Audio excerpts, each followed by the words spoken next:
Dette er en tutorial til et spil, der er udviklet til historieundervisning om renæssancen og Christian 4. Spillet kan bruges til mellemtrinnet og udskolingen. Man trækker i grupper nogle forskellige kort, som afgør hvilken form for rollespil og film man skal lave. Man trækker først en genre, dernæst en historisk person, og til sidst en kilde.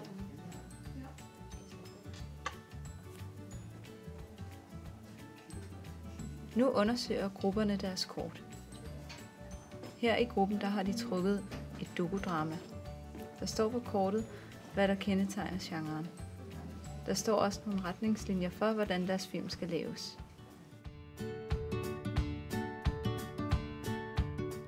De har trukket Kirsten Munk som deres person.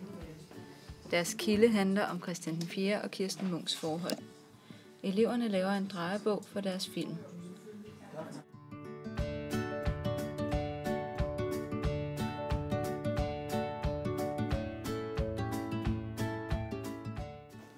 Nu skal der laves skuespil og filmes.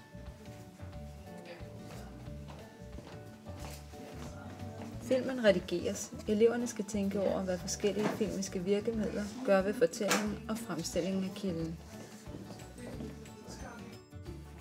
God fornøjelse!